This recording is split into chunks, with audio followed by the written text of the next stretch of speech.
அதைத் தொடர்ந்து இன்றைய நாள் நாமக்கல் மற்றும் கரூரில் நாமக்கல்லில் இருக்கக்கூடிய ஏற்கனவே கூறிய அந்த பிரச்சனை குறித்தும், அதே போன்று கரூர் சென்று அங்கு செந்தில் பாலாஜி முன்னாள் அமைச்சர் செந்தில் பாலாஜி குறித்தும் பேசுவதற்கான வாய்ப்பு அதிகமாக இருக்கிறது. இதுதான் இன்றைய பிரச்சார கூட்டத்தில் விஜய் பேசுவதற்கான இந்த தரவுகள் அடிப்படையில் இடைப்பட்டுதான் விஜய் பேசுவதற்கான வாய்ப்பு அதிகமாக இருப்பதாக சொல்லப்படுகின்றது. இந்த நிலையில் விஜய் இன்னும் சற்று நேரத்தில் அவர் அந்த பகுதியில் சென்று எஸ்கே திரையரங்கம் அருகே செல்ல இருக்கிறார். வழிநடையிலும் தொண்டர்கள் ரசிகர்கள் கூட்டம் அதிகமாக இருக்கக்கூடிய காரணத்தால் அவருடைய வாகனம் மெதுவாக, அவருடைய பேருந்து மெதுவாக ஊர்ந்து செல்கின்றது.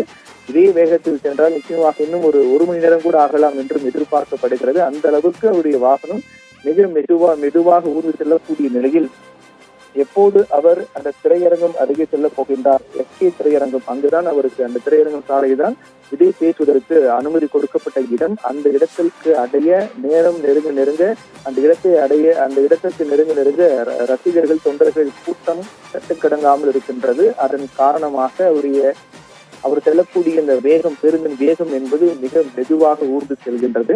அதனால் இன்னும் நேரம் ஆகலாம் என்றுதான் எதிர்பார்க்கப்படுகிறது. ஏற்கனவே கூறியது போல காவல்துறை கொடுத்த நேரம் என்பது 12 மணிக்குள்ளாகவே ஒரு நாமக்கல்லுடைய அந்த பயணத்தை முடித்துவிட வேண்டும். ஒட்டுமொத்தமாக அவர் பேசி அங்க இருக்கக்கூடிய அந்த பயணத்தை முடித்துவிட்டு கரூர் செல்ல வேண்டும். ஆனால் தற்போது வரையில் இன்னும் நாமக்கல்லிலே அவர் பேசவில்லை. இதற்கு பிறகு எப்போது அவர் கரூர் செல்ல போகிறார், அங்கு எப்போது பேசுவார் என்ற எதிர்பார்ப்பும்.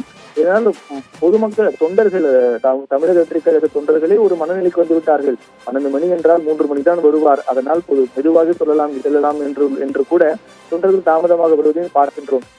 கடந்த காலங்களில் இதுவரை 4 மாவட்டங்களுக்கு சென்றிருக்கிறார். அங்கே அனைத்து இடங்களிலும் இதே நிலைதான் காணப்பட்டது. தாமதமாக வருவது, தாமதமாக குறுகிய நேரம் மட்டும் பேசிட்டு செல்வது என்ற நிலைதான் காணப்பட்டது. அந்த அடிப்படையில் பார்க்கும்போது தொண்டர்களே ஒரு மனநிலைக்கு வந்து விட்டார்கள். 12 மணிக்கு அவருக்கு நாமக்கல் இருக்க வேண்டும் என்றால் 1 மணிக்கு 2 மணி தான் இருப்பார் என்ற ஒரு மனநிலையில் தொண்டர்கள் வந்து விட்டார்கள். அதுதான் தொடர்ச்சியாக விஜய் செய்து வரக்கூடிய செயலாக இருக்கின்றது. இந்த நிலையில் விஜயை பொறுத்தவரையிலும் 2026 தமிழக சட்டமன்ற தேர்தல் என்னுடைய இலக்கு என்று அதற்கு முன்னதாக நடைபெற்ற எந்த ஒரு இடைத்தேர்தலாக இருக்கட்டும், எந்த தேர்தலும் அவர் தமிழக வெற்றிக் கழகம் கலந்து கொள்ளாமல் புறக்கணித்து 2026 தேர்தலை அவர்கள் முக்கியமாக அதுதான் அவர் இலக்கு என்று அவர்கள் தொடர்ச்சியாக அரசியல் பயணத்தை மேற்கொண்டு வருகிறார்கள். ஏற்கனவே விஜயுடைய இந்த சுற்றுப்பயணம் வாரம் இறுதி நாட்களில் மேற்கொள்ளக்கூடிய சுற்றுப்பயணம் என்பது இந்த ஆண்டு இறுதிக்குள்ளாக முடிவதாக இருந்தது. ஆனால் அவருடைய திட்ட பயணத்தில் பல்வேறு மாற்றங்களாம் செய்யப்பட்டு அடுத்த ஆண்டு பிப்ரவரி வரை அது நீட்டிக்கப்பட்டிருக்கிறது. பல மாவட்டங்களுக்கு செல்லக்கூடிய வகையில் அந்த திட்டம் என்பது மாற்றி அமைக்கப்பட்டிருக்கிறது. இந்த ஆண்டு இறுதிக்குள்ளாக முடியும் என்று அறிவிக்கப்பட்ட விஜயனுடைய சுற்றுப்பயணம் அடுத்த ஆண்டு பிப்ரவரி மாதம் வரை 2026 பிப்ரவரி வரை நேரடியாக சென்று மக்களை சந்திக்கக்கூடிய வகையில் திட்டங்கள் வகுக்கப்பட்டிருக்கின்றது. அந்த அடிப்படையில் அவ்வப்போது பல்வேறு மாற்றங்கள் செய்யப்பட்டு வருகின்றது. ஏனென்றால் இன்றைய நாளில் விஜய் மேற்கொள்ளக்கூடிய இந்த கரூர் நாமக்கல் பிரச்சாரம் கூட மற்றொரு நாளில் தான் நடைபெற இருந்தது. இன்றைய நாளில் திருவள்ளூர் வடசென்னை பகுதிக்கு சென்று அங்கு மக்களை சந்திக்கக்கூடிய திட்டம் தான் ஏற்கனவே தமிழக வெற்றிக் கழகம் தரப்பில் விஜய் மேற்கொள்ளக்கூடிய அந்த சுற்றுப்பயண திட்டம் பட்டியலில் இடம்பெற்றது. ஆனால் திடீரென்று இந்த திட்டம் மாற்றப்பட்டு இன்றைய நாள் திருவள்ளூர் வேண்டாம், கரூர் நாமக்கல் செல்கின்றோம் என்று முடிவெடுத்து அதற்கான அறிவிப்பு வெளியானார்கள்.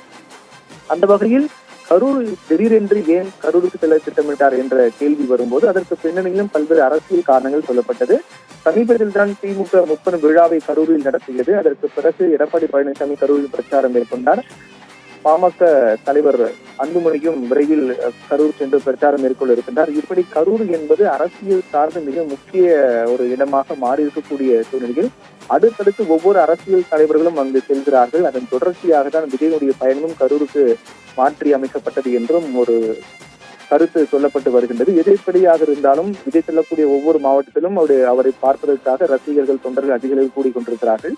அந்த அடிப்படையில் நாமக்கல்லிலும் வழக்கமான கூட்டமே காணப்படுகின்றது.